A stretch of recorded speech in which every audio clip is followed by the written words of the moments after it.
جبنا لكم اكبر كم من الرفايع، تعالوا نتكلم عليه قطعه قطعه ونشوف ايه اللي ليه لازمه وايه اللي ممكن نستغنى عنه، وكمان هنقول السعر. شماعه لاف، اختصار لالله فيو. ديت شماعه ممكن نعلق فيها اي حاجه، نحطها عند باب الشقه نعلق فيها المفاتيح، او نحطها في المطبخ نعلق فيها فوق المطبخ.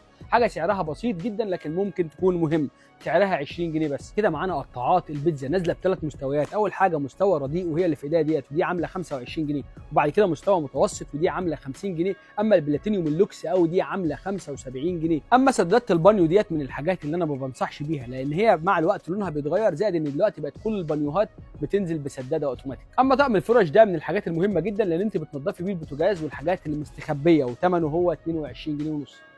اما طقم المعيار ده عشان خاطر تعايري بيه جوزك، وكمان تعايري بيه الاكل في المقادير وانت بتعملي الاكل. اما دي فرش خزان عشان خاطر تغسلي بيها المواعين، او عشان خاطر هو لما يرجع من الشغل يغسلك بيها المواعين، في الشكل اللي انتوا شايفينه ده بتضغط عليها، او في اللي انتوا شايفينها دي بيد، دي برده على حسب ارتياحك. اما دي ب 20 جنيه ودي ب 17 جنيه ونص. قمع البيدفور او قمع الحلويات زي ما انتوا شايفين بينزل منه القماش، وده وحش جدا وانا ما انصحش بيه حد، وده عامل 35 جنيه. اما بينزل منه السيليكون وده حلو جدا واكتر واحد شغال وب 40 جنيه بس. اما دي نشابه للعجين عشان خاطر تفردي بيها عجينه البيتزا او عجينه الفطير، دي بينزل منها خشب وبينزل منها اكليريك او اللي هو البلاستيك، وبينزل منها الخشب اللي بعجله بالشكل ده. انا عن نفسي بحب الخشب دي عشان خاطر بتفكرني بايام ستي وايام الخير كده، كنت بقعد جنبها وهي بتعمل. دي عامله 40 جنيه بس. اما دي للبنات اللي هي مدلعه دلوقتي اللي عايزه الوان وتمشي المطبخ على ذوقها، ودي ب 85 جنيه. اما دي النشابه العجله سهله وعشان خاطر الحاجات الصغيره وب 45 جنيه بس. اما دي قطاعه طبعا عشان نقطع عليها، بينزل منها الخشب، ودي بننصح بيها للخضروات بس. اما اللحوم والفراخ ما تنفعش عشان خاطر الدم اللي بيتصفى من اللحوم والفراخ ما تنزلش فيها وتعمل بكتيريا مع الوقت. اما دي نشابه اكليريك حلوه جدا للحوم والفراخ عشان خاطر دي اكليريك صب ما بتشربش اي حاجه، ودي بننصح بيها للحمه وللفراخ. اما الخضروات قلنا الخشب. اما دي نشابه كده على الله حكايتها، بتتجاب فتره وبتبوظ او بتتقطع ونغيرها بعد فتره صغيره. دي شياله البيتزا عشان خاطر نعمل عليها البيتزا او نعمل عليها عجينه الكريب، طبعا عاوزين نعملها مربعه بيتزايه مربعه او نعملها بيتزايه مدوره. رغم ان هو صغير وب 45 جنيه يعتبر افضل مسن انت ممكن تجيبيه لمطبخك، وفعلا بيسن السكاكين 100%. طبعا عشان كلنا عارفين ان العسل ما ينفعش يتشال بحاجه معدن عشان بيفقد قيمته الغذائيه، جبنا لك شياله عسل اللي هو زي انا كده مثلا خشب، كل دوت بكام؟ ب 25 جنيه 4 شيالات عسل.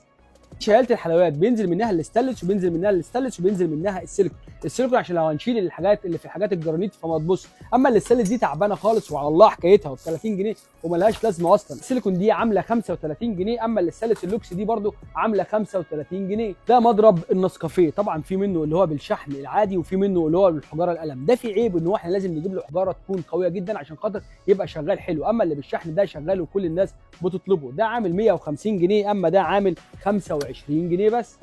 ده باكت مشابك خشب مستورد ب 17 جنيه ونص، ما فيهوش كلام يعني. طقم مصافي استانلس اصلي للناس اللي عايزه تصفي اي حاجه، ده ب 40 جنيه وده ب 45 جنيه. اللي عايز الوان وحركات يجيب ده، اللي عايز ساده يجيب ده، لكن الاثنين حلوين جدا. دي شياطه عشان خاطر تشيط الاكل، قصدي عشان نحطها تحت الحلل عشان الاكل ما يشطش. الشياطه ديت بتتحط تحت الحلل اللي هي الكبيره، اما دي بتتحط تحت الحاجات البايركس. دي ب 35 جنيه اما دي ب 30 جنيه بس، والاثنين موجودين عندنا. وده منخل كوبايه عشان خاطر تدخلي بيه كميات قليله من الدقيق، او تدخلي بيه السكر البودره على الحلويات اللي معاك، وثمنه مش غالي ب 70 جنيه بس. دي مبشره اسمها مبشره رباعي، تعتبر رغم شكلها التقليدي هي انجح مبشره لانها استانلس اصلي، وكمان سعرها 55 جنيه بس. وده حامل مجات بيخش في ظرفه المطبخ وبتعلقي فيه، مش بس مجات، ممكن تعلقي فيه اي حاجه ثاني، وده على ما اعتقد من الحاجات اللي مش اساسيه، وسعره 30 جنيه بس. دي اشكال سيليكون عشان خاطر تمليها ميه وتحطها جوه الفريزر وتتلج. الفكره في التلجايه ان هي تبقى رفيعه عشان انت لو عايزه تحطيها جوه ازازه تتحط، وثمنها 30 جنيه بس. وده كيس فيه سبونشات سفنج من الحاجات اللي هي يعني مستهلكه وبتجيبها كتير. الكيس فيه اربع اشكال حلوين كده وبكام؟ ب 40 جنيه بس. اما ده قفل ثلاجه بنجيبه عشان خاطر الاطفال ما تعرفش تفتح الثلاجه او تفتح الظرف، ملهوش اي لازمه، مجرد ما تركبيه بعدها بساعتين بيقع والاطفال بيفتحوا البتاع عادي خالص. وده مقوار خشب وفي منه مقوار استانلس، الاثنين حلوين جدا. المهم ان حضرتك تقوري وما تجيبيش الحاجات متقوره جاهزه.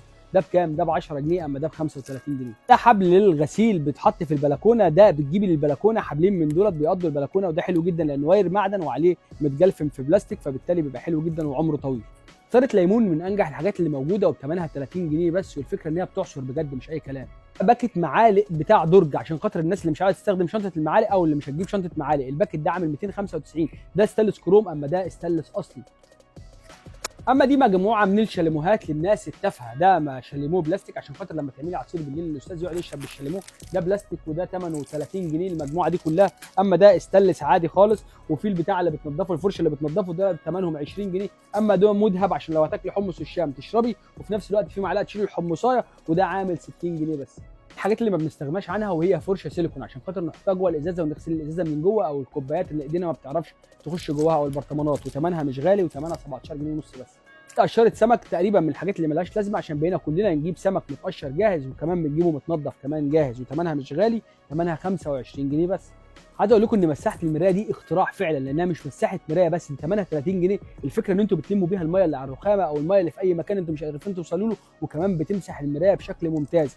دي اللوكس. في منها نوع تاني سيء جدا بس للاسف مش موجود. قطعه بيض تقريبا كماليات ملهاش اي لازمه، ومحدش بقى يقطع بيض عليها، ده لو حد فاضي وعايز يقطع بيض يجيبها، لكن احنا بنقطع بالسكينه عادي وثمنها 20 جنيه بس. دي فرشه بيد فيها استانلس للحاجات اللي هي الاستانلس واللوتو من الاستانلس او الالومنيوم، حلوه جدا، وفي منها نازل 3 قطع بس، وفي نازل منها معاه سبونشات كمان ب 45 جنيه، ودي عندنا ب 35 جنيه.